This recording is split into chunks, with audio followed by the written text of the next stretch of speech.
สร้างพระเจ้าตาเขียวจำลองเนื่องในโอกาสมหามงคลเฉลิมพระชนมพรรษาพระบาทสมเด็จพระประเมนทรรามาธิบดีศรีสินธรมหาวชิราลงกรณ์พระวชิรเกล้าเจ้าอยู่หัวทรงเจริญพระชนมพรรษา6 รอบหรือ72 พรรษาในวันที่ 28 กรกฎาคม 2567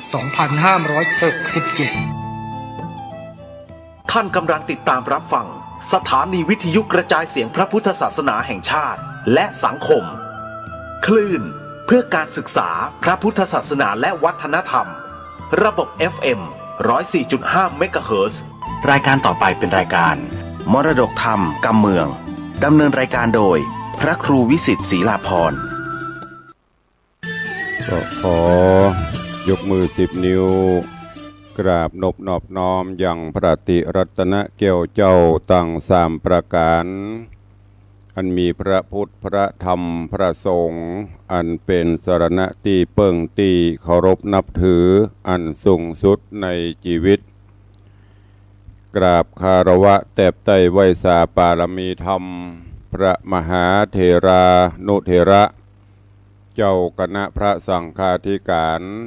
ภิกขุสงฆ์สามเณรจุตนจุองค์โดยความเคารพ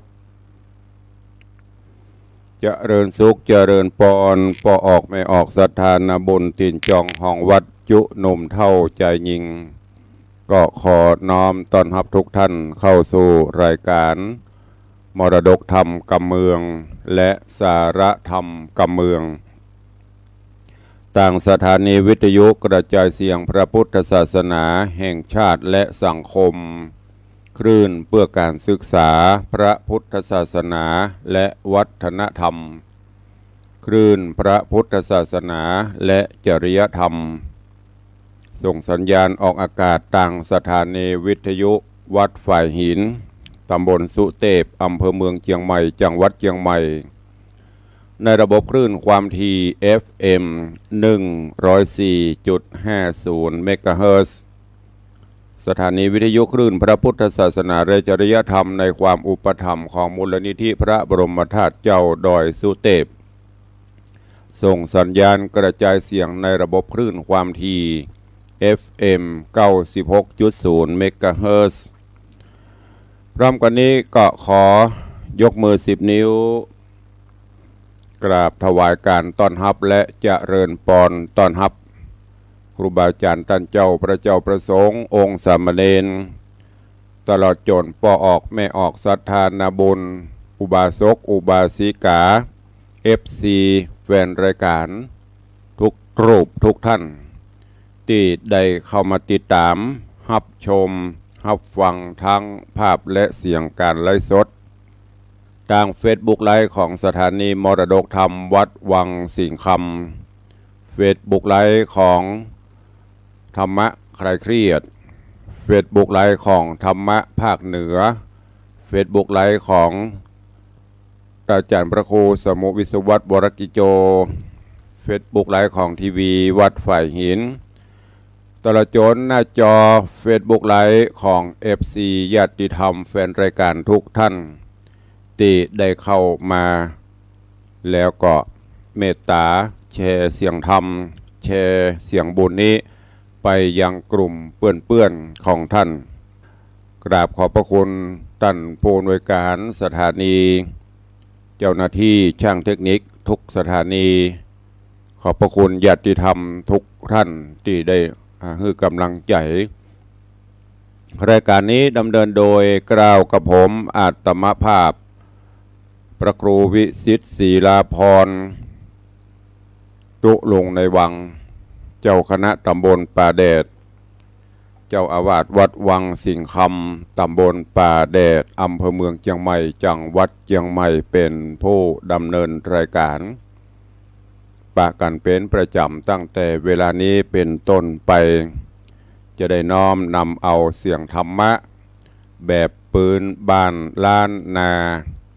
ภาษากำเมืองมาเทศนาฮือทุกท่าน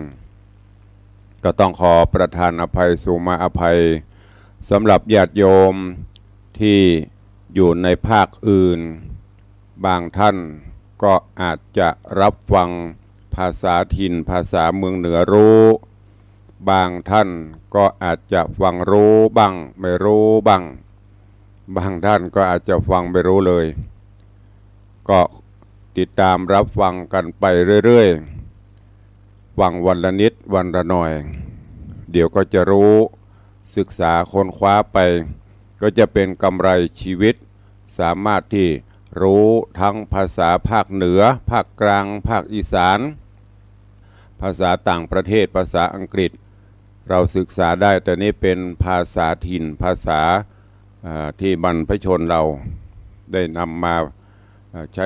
ช้ในถิ่นต่างๆอันนี้ตุลุงก็ต้องขอแจ้งให้ทุกท่านตัวเองวันนี้เจริญปอนเจิญปอออกแม่ออกศรัทธานาบุญเจ้าข้าทั้งหลายได้สดับรับฟังเป็นลำดับไปณโอกาสบัดนี้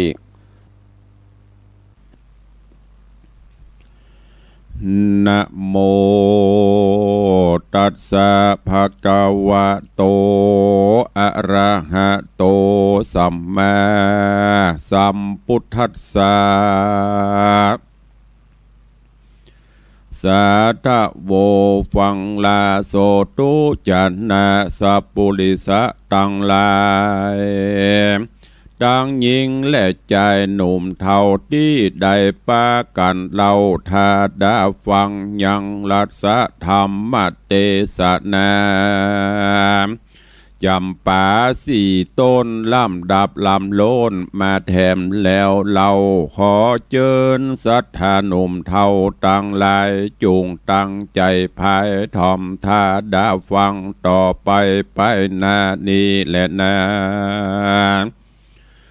เมื่อนานเต้าจุลลานีที่ราชฮ้อนไม่มาดนำนาพิจารณาดันสอดหันบ่ฮอดต่างวายเฮากวนทะวายเมืองกวางแด่เจ้าจังแดนไกลฮื้อเจ้าไตไพรไตโปนจากฮ้อนไม่เครื่องขีเจ้าปุรีกึดแล้วก็ฮืออำมาดเกี่ยวต่างตารีบแต่งตาพร้อมไข่ยังดอกไม้เงินคำเตียนแนะนำใหญ่น้อยอย่างละร้อยเป็นพระมารอลังการหลายสิ่งมีก้ายิ่งหลายอันใส่ในขันอันใหญ่ฮือเมียนไข่เร็วไวแล้วจะใครบอกเล่าอย่างเงื่อนเก้าขี่แย่ว่าดูราเสนาเฮยผู้ฉลาดตั้งอำมาตย์เศรษฐีกังหาบอดดีมวลหมู่อันนั่งอยู่ลวงลายกูจักถวายเมืองใหญ่แก่เต่าไทยไกลตาฮือประจาไพรราชได้กล้อยกลาดอนตะรายสู่ตั้งหลายยาจ้าจอมกูกว่าเรียวปันเต้าถือขันอันใหญ่ใส่ดอกไม้เตียนคำเสด็จนำบ่อจะออกก่อนนาเรียวไวเสนาในหนุ่มเทาอำมาตย์เก้าเศรษฐี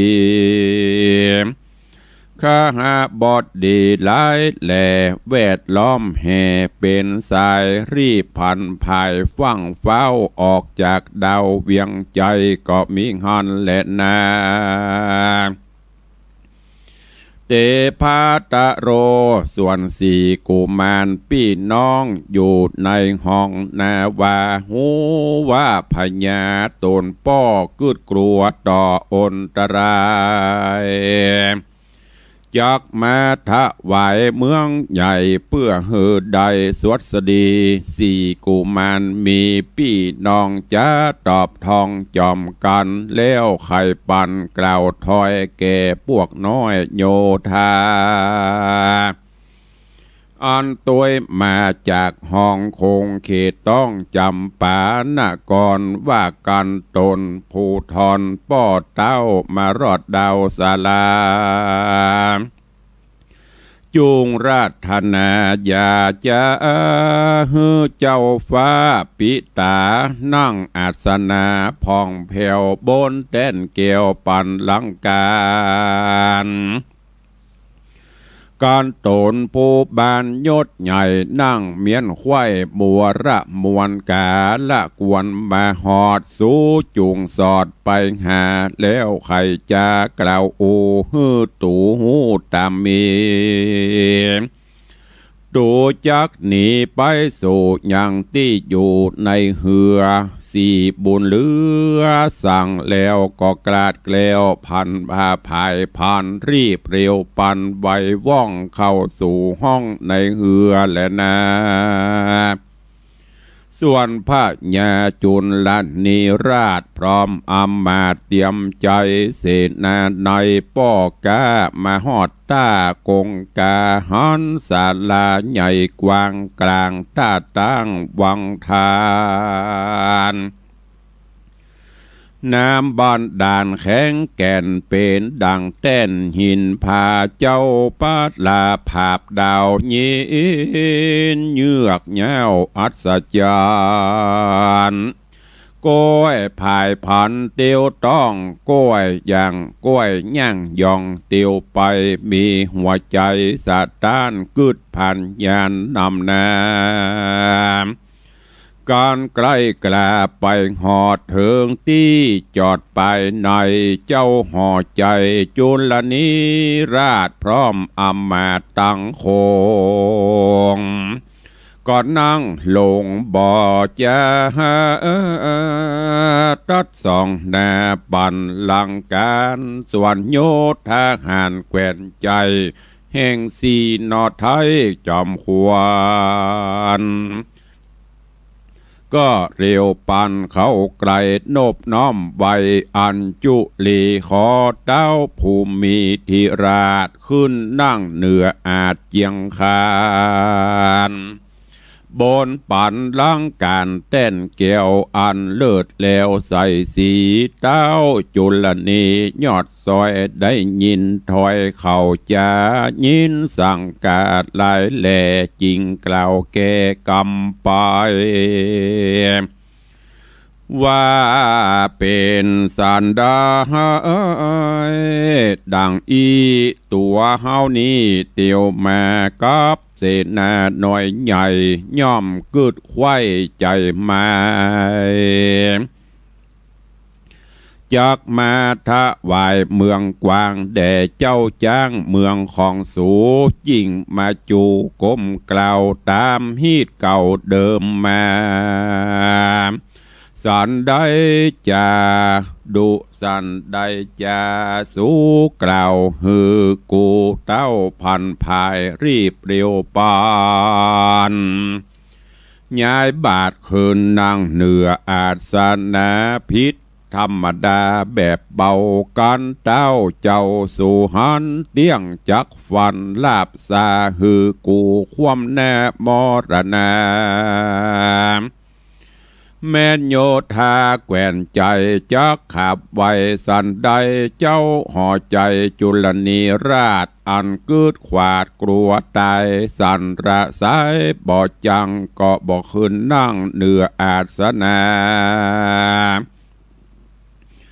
โจมโยธาแกว่นใจจริงแต่งใส่อุบายว่าเต้าบุญภายตู่คาโก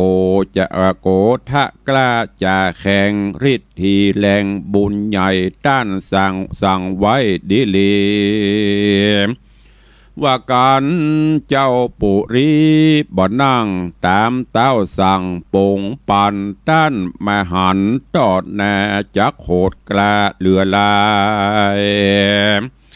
ดาวเตียงตายเป็นแก่นบ่อาจแล่นหนีไกลจุ่งเร็วไวอย่าจะตามตู่ข้าไข่กามเจ้าหอกคำจุลนิราชฟังถ้อยวาดกำจาแห่งโยธาแกว่นใจเหือใครในตามตัวมีความกลัวลายแหล่บ่จ้างเก้ไปได้ จิงโคตัวลายยัวริญาตขึ้นนั่งเหนืออาจเจียงคานบนปันลังการเต้นเกี่ยวงามพองแผ่วเรืองราย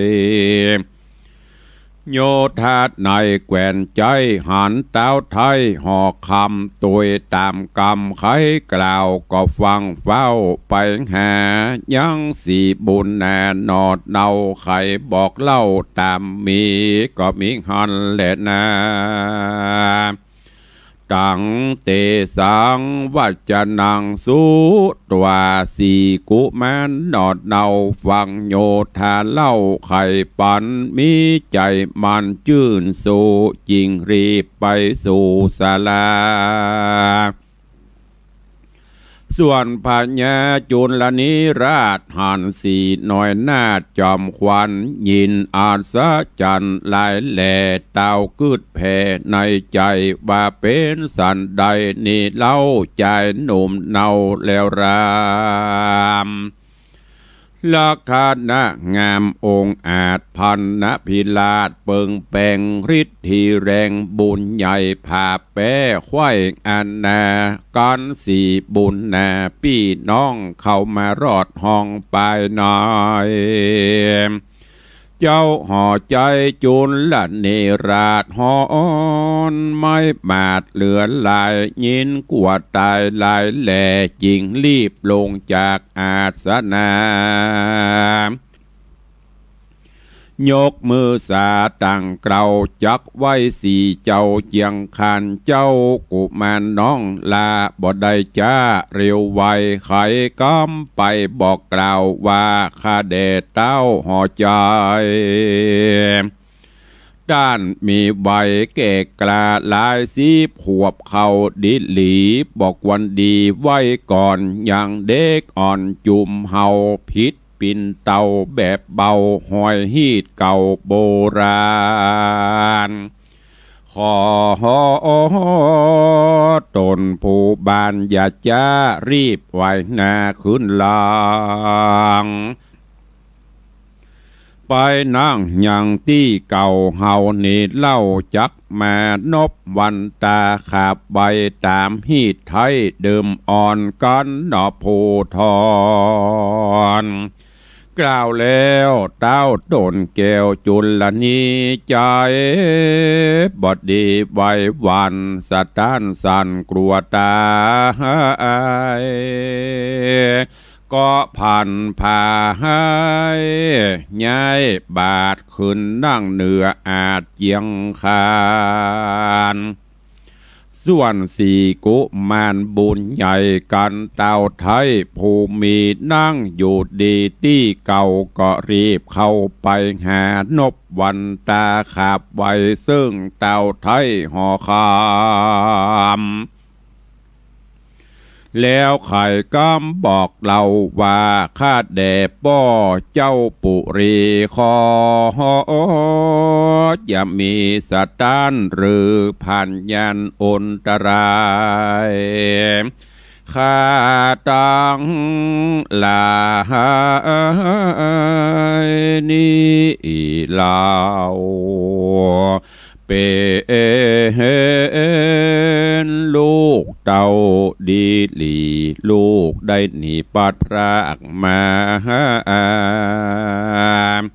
เว้นจากเสียจากไปเมินนานโตกสถานต่างห้องประเทศต้องแดนไกลย้อนมีใจกึดฮอดถึงเต้ายอดปิตาตังมันดาแม่เจ้าข้าลูกเต่าจอมกันจริงภายพันปิกปอกไว้นาออกขึ้นมาแล้วใครจะบอกเราตั้งแต่เก้าสุดไปโดยปริยายหลายแหล่บอกเว้นแว่บทได้เฮือเจ้าห่อใจป้อไทยหูแจ้งไข่ตามมีเต้าจุลนีที่ราชบ่เสียงขาดสังกา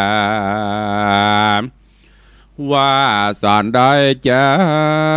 ดังอีหรือ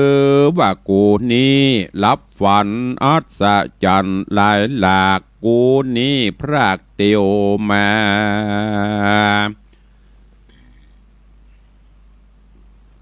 ดังเศษนาหนุ่มเท่ามีมากเต่าหลวงลายเปื้อจักถวายเมืองกวางแด่เจ้าจ้างไกลตาขอคุณนาภายโพดฮือป้นโตดตังตา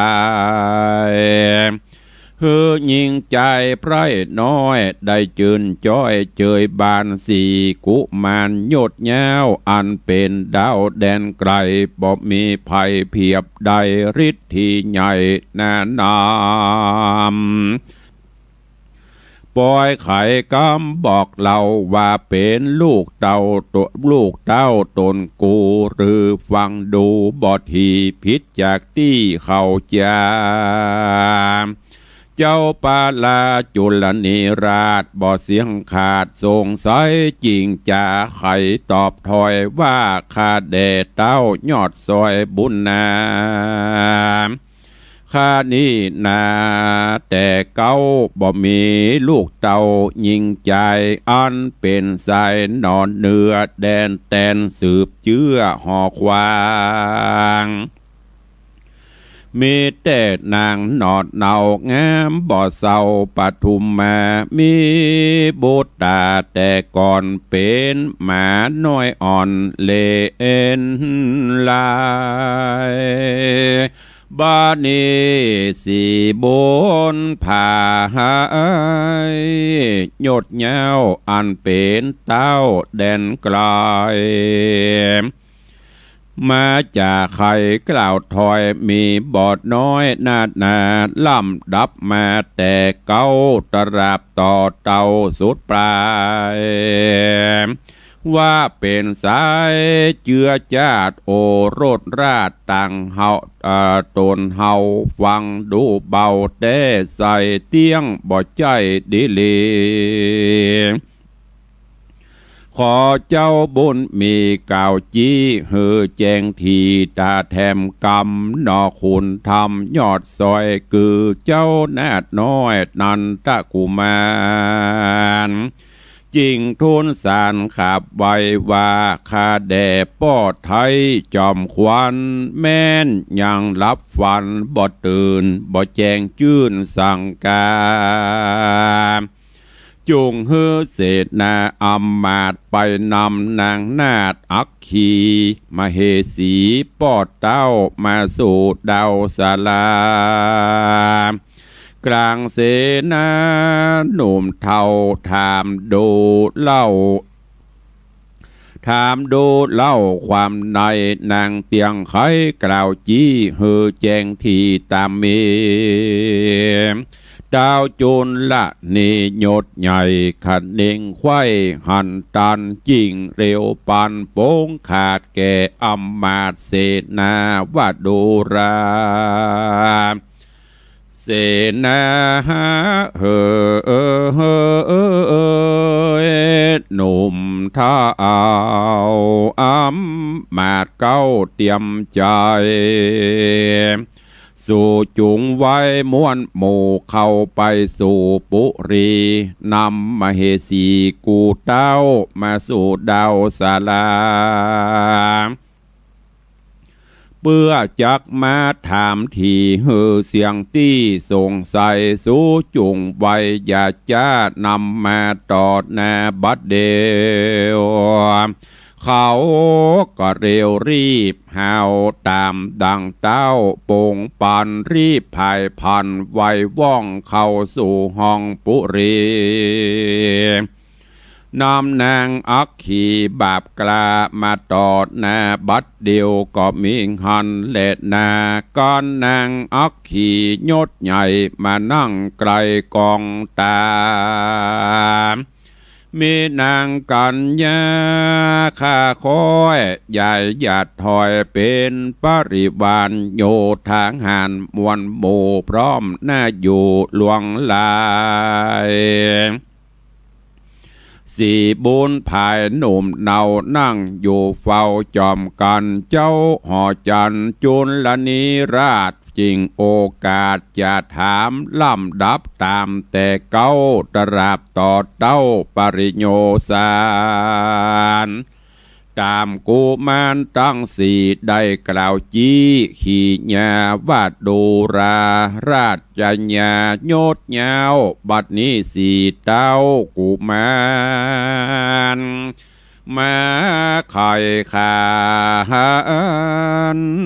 บอกเราว่าเป็นลูกเต้าตนกูกับนางบุญจูน้อยอ่อนงามจะจรปทุมมาเขาได้มากล่าวถอยว่ามึงนางถอยอาธรรมได้กระทำกรรมบาปปองขนาปราวีฮือเตวีแม่น้อยได้ต่ำก้อยตกผ่านฮือสี่กุมารน้อยนาดได้กล้อยกล้าดเสียไกลนางมีใจหยาบจ้าตัวไปไล่คาลายตี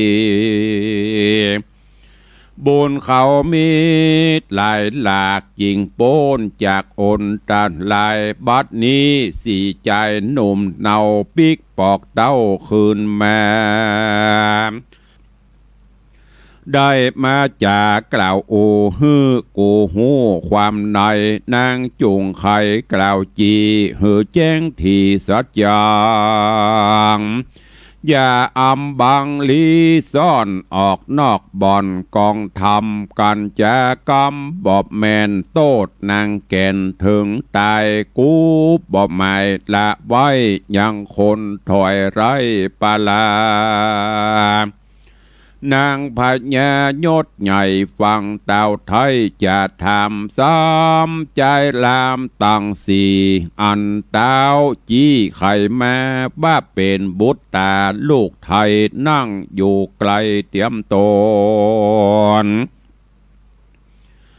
ยินกังบนหลายแหล่ฮ้อนให้แผ่ปันไฟมีหัวใจไว้บันสตานสันตั้งตัวมีความกลัวหลายหลากจักออกปากยินผ่านจักดักนานเนิ่นจ้าเหนียวเจ้าฟ้าก็เอาตายจิงยอมือทว่าขาบไว้เสื่องเต้าไทยสามีกาว่าดูราว่าโดลาคาแดมหาราชเจ้าตนเป็นปิ่นเกลาเวียงใจกำอันใดนั้นใส่อันสีนอไทยบุญนา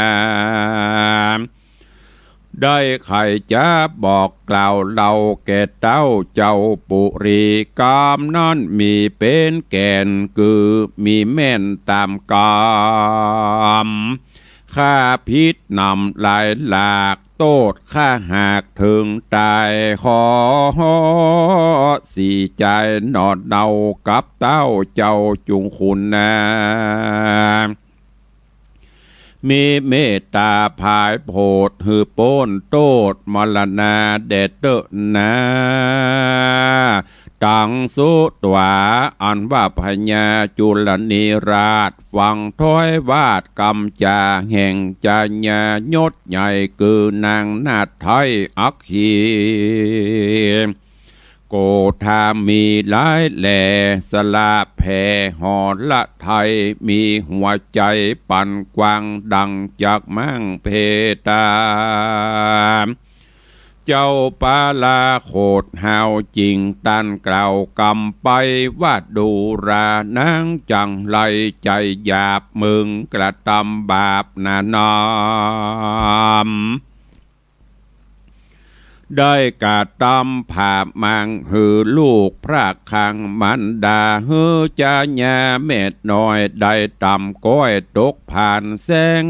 ทุนสานเก่าหายคือจุไล่ตนกู ส่วนนางบุญจูนอดเดางามบ่อเศร้าปฐุมมามีบุตรตาอ่อนน้อยเป็นมาน้อยเล่นลายกูก็หมายเป็นแกนว่ามีแม่นตามกรรมจริงใส่ตันตะกำปงขาดหืออำมาตย์เสนาครับจัญญาแม่น้อยจากภาษาซอยห่อใจกูกึดใจคำเจ้าว่ามึงเป็นเก้าเตวีชมงามดีเลิศแล้วใจบ่องแผ่วเจียงคานบ่สามานมักบาปบ่กระยาบอาธรรมอยู่ห่อคำเสียเป่าเป็นเตวีเก้าเสียดายสี่คำใจหนอดเนาปีกปอกเตาขึ้นมาไขขี่ยากล่าวอูกูจริงหูความนายนางผิวนางใสสะอาดพันณปิลาดเบิงแปงดังคำแดงหล่อเบาใจนั้นเล่าสั่งกาลีปานดังผีบานดังผียักเพศเขาสิ่งเจตใจนางกูบ่วางงดไว้เหตุโตดใหญ่ฮึกหานเจ้าผู้บานกล่าวแล้วก็เรียกพวกแก้วโยธาบ้าดูลาเสนาเฮ้ยน้อยใหญ่อันกูแต่งไว้ตกปานฮือได้ฟันข้ามคายังคนบาปกล้ายิงใจคนโตดลายหนุ่มเทาฮือได้เข้ามอละนาโสจุงมาอย่าจ้าเอานางบาปกล้าอักขีผู้บดีมักบาปไปสับลาบแต่งฟันฮือตัวมานฮือเสนาห้าวหาดเอามัดคาดเคขายังต้นจำปาตั้งสีฮือแน่นทีติดกันมัดคาดปันมันแกนเกณฑ์คาดแน่นนำนาเจือกเส้นนั้นนะมีอยู่บ่หอนหูให้หนีเฮาเก็บดีเมียดไว้บัดนี้ได้นำมาฮือเสนาอาจกลามัดนางหยาบจ้ากาลียังเหนียวดีบ่ผ่อนเหมือนแต่ก่อนเดิมอ่อนนอผู้ทอนหนุ่มเนาก็สัดเยือกเก่าไปไวเจือกตกไปต่อหน้าแห่งพวกกลาโยธาก็มีหันและนาสัพเพเตคาตะกาส่วนเสนาพวกน้อยนับอ่านร้อยกันนาเล่นเข้ามาฟังเฝ้าตามกำเต้าบัดเดียวเอาเจือกเหนียวเส้นเก่ามัดนางบาปเศร้าอักขีแล้วเขียนตีจักลากออกไปจากศาลาพ้องกอดดาหยับไว้ยังข้าใจนางในอันมีใจกดเลวบิดเบี่ยงเบียวอาธรรมจักจูงนำจองก้องออกจากห้องไปปานเสียงเนืองนานห้องให้แห่งข้าใจกันยาและนางปาลายศใหญ่ได้ยินควายแดนไก่ก็มีหันและนาเมื่อนานหนอโปที่ญาณตนองค์อาจคือเจ้าหน่อยนาดนันตะกุมารจริงทูลสารขับไว้ซึ่งเต่าไทยจุลนีว่าข้าแด่เจ้าปุรีตนป้อข้ากึดพอเล็งหันการจักฟันลาบสายังนางบาปกลาอักขีผู้บอดีห้าวหาดหือกร้อยกลาดวำวายเตียงจักกลายเป็นบาปอันฮึกหยาบทารน มาต่อจนตอบตาปางเมื่อนาไปลุนบาปจากนู้นย้อนบาปหยาบต่อหยาบบาเข็นเว้นต่อเว้นติดต่อเกิดปันปอเป็นสายบ่หูหายเสียงขาดจาดสืบจาดไปเมินนานขอผู้บ้านเจ้าป้อขะนิ่งต่อเหงาไกลว่านางใส่ใจแม่ขาดได้ต่ำจ้าตกผ่านย้อนนางมันถอยไรตกแต่งใส่อุบายย้อนบาปลายปังก่อนมาไล่ตอนตัวตานลูกได้ผ่านกราบรากไปเสียจากเวียงใจตกแดนไกลเขตห้องตุกโศกตองแนดดำก็ย้อนว่ากรรมหยาบให้มาตอบสายดีลีขอเจ้าปุลีป้อไทยงดโตดไว้วางปันอย่าฮื้อฟันหลับซาอย่างนางบาปกลาอักขีกวนผาดนีภายโพดฮื้อโปนโตดต่างตายนางผีปลายนั้นเล่าใจกำเศร้าอาจทำเต้ากวนนำไปไว้เป็นข้าใจจ่าหมูแต่นางบุญจูแม่ข้าอันตกต่ำจ้ามานานเจ้าผู้บานจุลนิราชฟังถ้อยวาดทุนสาแห่งนอพุทธาบุญใหญ่ก็กึดไข่หันตันจริงเร็วปันบอกจ้าบอกพวกกลาใจไฟว่าดูราเสนาในพวกน้อยสูจุงก้อยดาฟังบัดนี้เจ้าบุญยังนอดเนาอันเป็นลูกเต่าตนกูยินอินโดนางบาปใดไว้ขาบโทนสาขอคุณนาภายโพดฮือป้นโตตังตายสู่ตั้งหลายหน่อยใหญ่จุงหยับไว้สับปันอย่าได้ฟันลาบสายังนางบาปกลาอาจทำจุงรีบนำไปไว้เป็นข้าใจจาหมูตามสายบุญจูลูกเต่าได้บอกเราไขการพวกน้อยหานหาดเฮาได้ยินตาโป่งปั่นเขาเรียวปั่นบ่อจ้านำนางบาปกลาอักขีไปเป็นตาสีข้าใจแต่นางนาถไทยปทุมมาตามอาจญาแห่งเต้าโตนภาพดาวปุรีก็มีหันและนาอัฐาในกาละนอนใสเต้ายศใหญ่จุลนีจริงมีว่าตีตานต่อซึ่งสีนอบุตตาว่าเจ้าได้จะบอกเราว่าสองแก่เท่าตกผ่านในส่วนอุญญาณดอกไม้เลี้ยงลูกไว้เดิมมาหลายภาษาแต่ใส่ป้อบ่ได้เล้งหา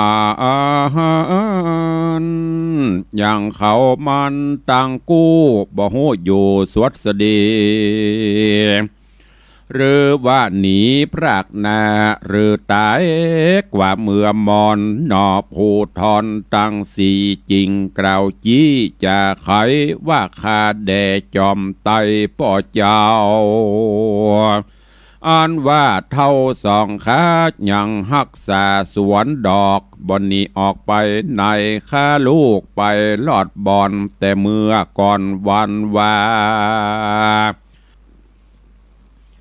นำสองขาขี่ไล่ตัวมาไว้ในเหือกันตนบุญเหลือป่อไทยยังมักใครเล็งหันยังเข่ามันตังกู้จุงทาอยู่บัดเดียว การจ่าเลี้ยวเสียงขาดสีน้อยนาดบุญนาฮือโยธาแกว่นใจรีบสะใสไปไวนำใส่ใจป้าปู่มาตอนนาสับปันก็มีหันเลยนะเมื่อนานเจ้าหอจันจุลนีราชสัตตาสวัสดสองคายินสังกาบอดน้อยจริงกล่าวถอยกำไปว่าสองเข็นใจป้าปู่อันเฝ้าอยู่วิญญาณเก็บดวงบานดอกไม้มาน้อมไว้เดิมอ่อนผมข่าวปอนเกเทาฟันวุ่มเว้าหลังโกตัวพอมโซหิวหอดหายใจตอดสู่สาส่วนสองคนนี้นายังหนุ่มสีนาจุ่มมีไว้ป้อเล็งหันเป็นสีหน้าจุ่มมีวันป้อเล็งหันเป็นแกนนาว่าบ่แม่นดิเลสายสะหลีลูกเต่าบ่หูเก้าแลไปเอายิงใจตั้งกู้แตนป้าปู่จลาที่นอนแน่สองขาหนุ่มเท่าอันแก่เท่าเดิมอ่อนก็ยอก่อนก้มเกลาไว้เต้าเจ้าปาลาใครขี้ยากล่าวโอเหือเต้าหูตามเมเจ้าปุรีหูแล้วใจพองแผ้วเลือดลายว่าสีองค์ใจนอไทยมีบุญใหญ่นาน้ำจริงไข่กำจื่นจ้อยเป็นบาทถอยบาลีว่าสาธุสาธุดีว่าอันก็มีวันนั้นแหละนาอาทะโขในกาละนั่นใส่เต่ายศใหญ่จุลนีจริงไขว่าตีตานเราซึ่งสีนอดเนาบุตาว่าดูราสีบุญนะลูกเต่าป้อนี่เล่าตาฟังกำนางใจถอยโสนสอถอยมุสาบ่พิจารณาแจ้งทีหือแม่นตี้ตามธรรมได้กระทำบาปกลาหือนางนอดลาปทุมมาได้ไกลกลากลอยกลาดจากภาษาห่อใจฮือลูกใส่ใจพรากห้องไปตกต้องไก่ตาได้เครื่องกาหลายหลากได้ลำบากหลายโหนบุญกุศลลูกเต่ามีมากเต่าเหลือหลายจริงบ่ตายมวยมอดได้ป้นรอดขึ้นมาบุญบ่หนาเต้ใส่ป้อเตี้ยงบ่ได้เล่งหานยังจอมขวัญลูกเต่าตราบต่อเต้าหมอรัดนาป้อปลาเตโสดขอลูกโพดวางตามอย่าเป็นกรรมบาปหายตัวตอบใส่ต่อโจรบัดนี้ตนกูป้อได้หันนอบุตาโสมานัดสาลายแหล่สลาแผ่หอละไทยป้อมีใจโจมจืนปีติตื่นเจยบานตุกมองผ่านเอาไม่ซ้ำเกิดใหม่มาปานป้อได้หาลูกอกตาเอา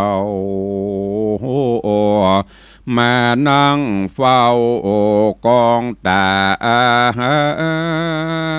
เล็งพอหาควายแล้วบ่หัน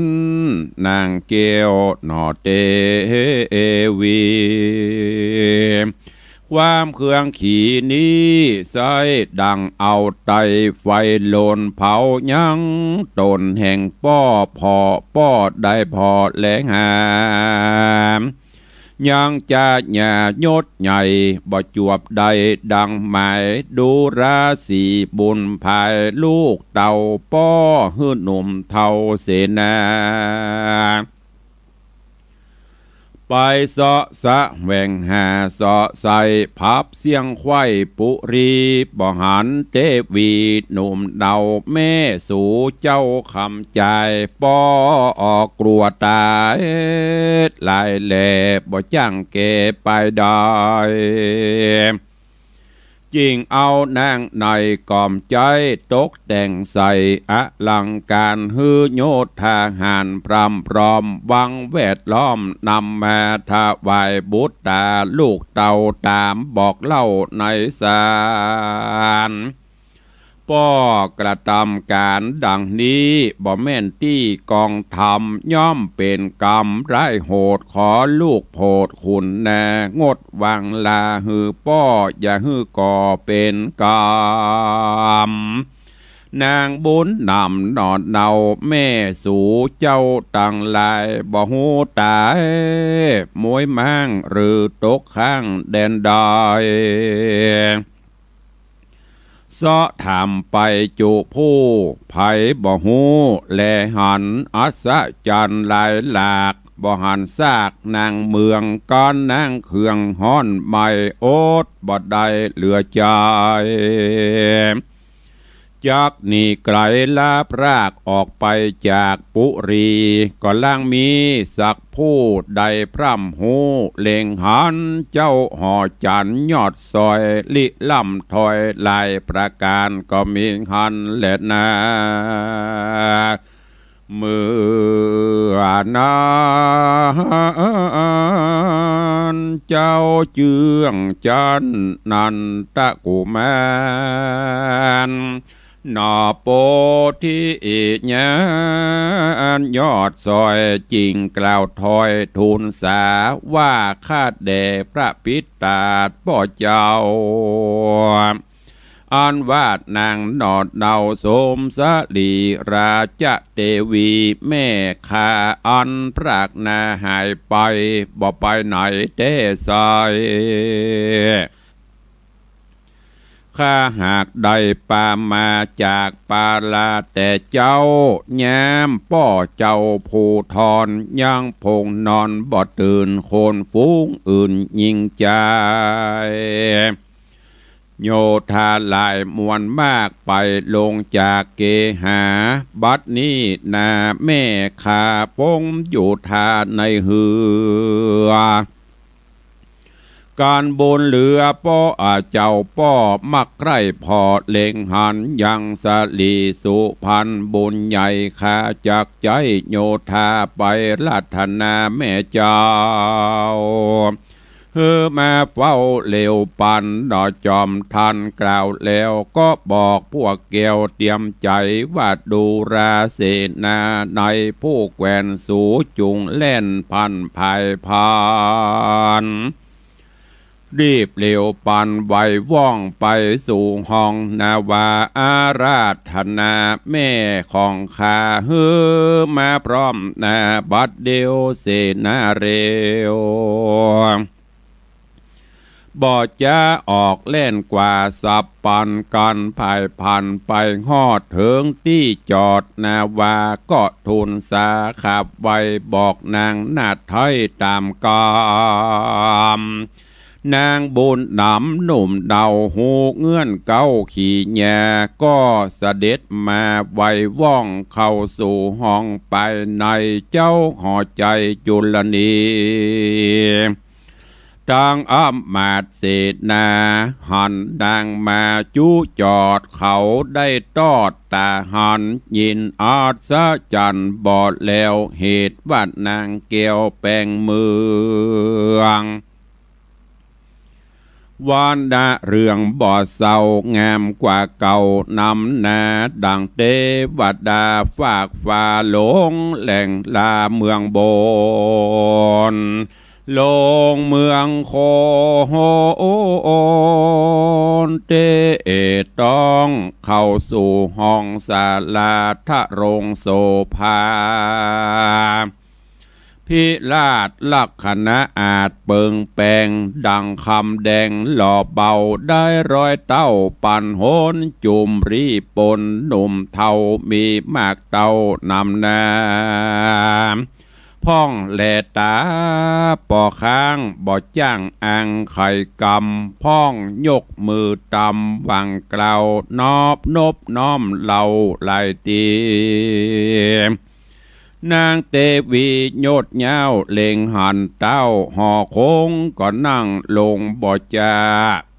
นั่งลงบ่อจาที่สีนอดลาบุตตาบ่วันตาขับใบซึ่งเต้าไทยห่อคำบ่อไข่กำตั้นต่อบ่แลพอไปหาเนี้ยหน้าตามนเศร้านั่งจดเบาสันดีก็มิงหันแหละนาเมื่อนั้นพระญาจุลนีราชหันนางนาฏปทุมมาบ่แลตาพอเต้าเนียหน้าหนาวเครื่องขี่บ่ไข่วาตีตันต่อบ่ปากลอตามมีนางหนิมดีจดเบากับลูกเต่าใส่ตาเจ้าปาลายอดซอยจริงกล่าวถอยกำงามว่าดูราสาลีคิงลามหล่อเบาปีนี้เล่าเสมอฝันแม่นตาวันแจงส่องแสงส่องตองธรณีหันคนดีหลายหลากตาปี้หากมัวฟังในเมื่อนางบาปเศร้าเตวีเก้าอักขีไขวาตีโซนสอเป็นบาดคอมุสาบ่ปิจารณาหือทีหือแม่นตี้ตามธรรมได้ขับจำนางนาดจากภาษาเจียงคานนางโตกผ่านเอาไม่เหตุเข้าใจเคคาตามอาจญะแห่งปีได้กล่าวจี้โป่งวางย้อนตาฟังมืดบอดไปแจงสอดหันนายบัดนี้ถ้าใส่ใจลูกเต่ามาบอกเราไข่ปันปี้จริงหันแจงควายพับรอดไตดินสายปีได้มาโป่งขาดยังภาษาใสสีเข้าของมีมากเต่าแก่สีนอนเนาบุตตากำนาหน่อยใหญ่อันปี้ใดกระตำย่อมเป็นกรรมฮึกหยาบคือเป็นบาปดีลีขอสมสลีแว่นฟ้าอย่าโคดกลาเครื่องขี้จุงขุนนาเครื่องกาจุงขุนนาพายโพดงดเม้นโตดไปลางขออย่าได้จังกูปีอันกล่าวจี้ไข่กำปีขอหอน้ำนางน้องไปสู่ห้องปุรีฮือเป็นเตวีดังเก่าฮือลูกเต่าเจยบานฮือโยทหารไพรไตสุกบานควายอนาก็มีหันแล้วนานิธิตังขีญาสังวันนาวิเศษจาห้องเหตุธรรมเทศนาจุมปาสีต้นก็บางโกมสมเดชสเดชก็ได้รับฟังจบไปแถมตอนหนึ่งในเรื่องของจำปาสี่ต้นในตอนนี้พญาจุลนีก็หูตาสว่างหลังจากที่สี่กุมารลูกฮักได้ชี้แจงแถลงเรื่องราวต่างๆที่ผ่านมานับตั้งแต่แม่ปทุมมาเกิด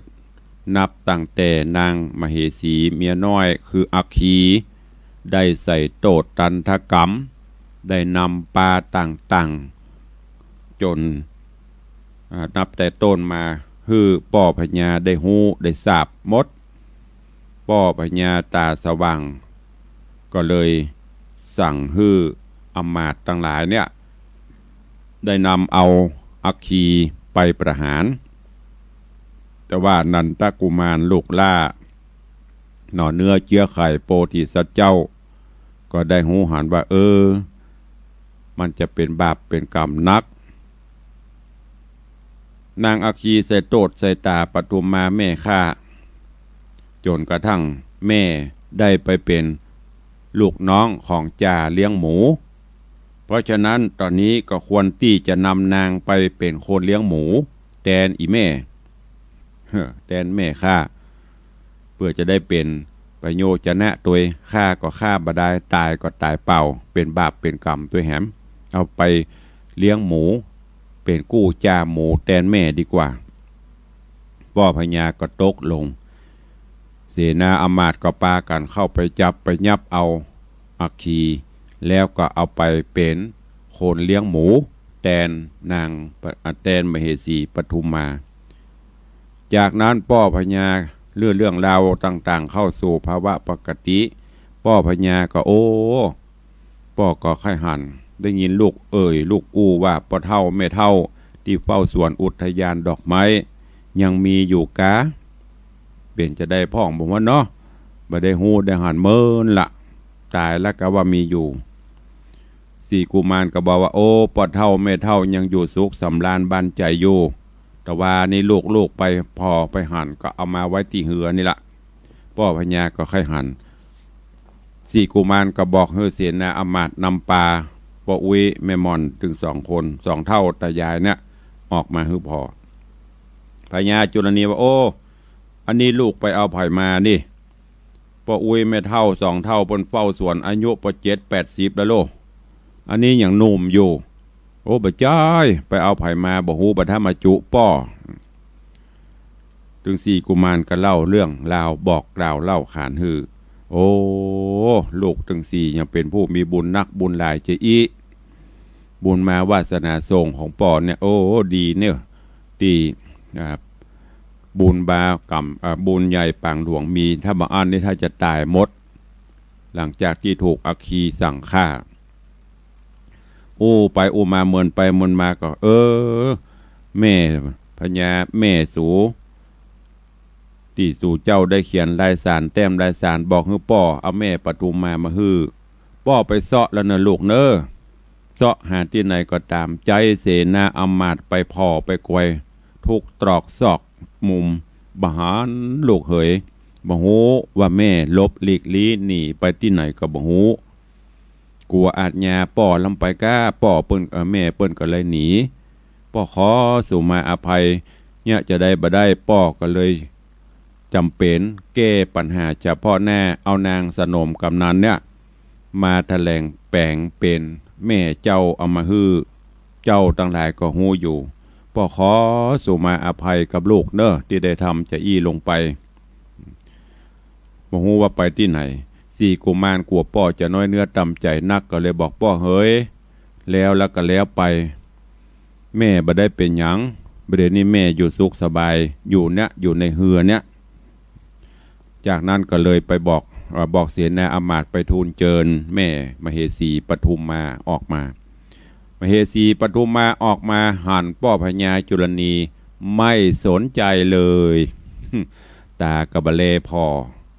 เนี่ยไม่ยิงถ้าได้โคดนะโดยเฉพาะอีแม่เขานี่นะถ้าได้โคดคือปอดแล้วปอดมันตึมพอแน่พอตา จากนั้นก็พ่อพญาหันอีก็อ้อนกะกล่าวขอโทษขอโพยต่างๆนานาเรื่องราวจักเป็นเจใดจะปทุมมาจะฮื้ออภัยก็พญาจุลนีหรือไม่ก็ให้ติดตามฟังกันไปในตอนต่อไปวันนี้ขอโป่งวางไว้แต่เพียงเท่าอีเนอร์วันผูกวันฮือกับฟังในตอนต่อไปในเรื่องของจำป่า4 ต้นวันนี้เวลาหมดเวลาแล้วขอนำรายการจากญาติโยมศรัทธาเอาไปก่อนเนาะก่อยปบก่อยปะกันในโอกาสเจ้าต่อไปขอความสุขสวัสดีจงบังเกิดมีกับทุกท่านเนอจัตตารโอธรรมาวัฏันติอายุวันโน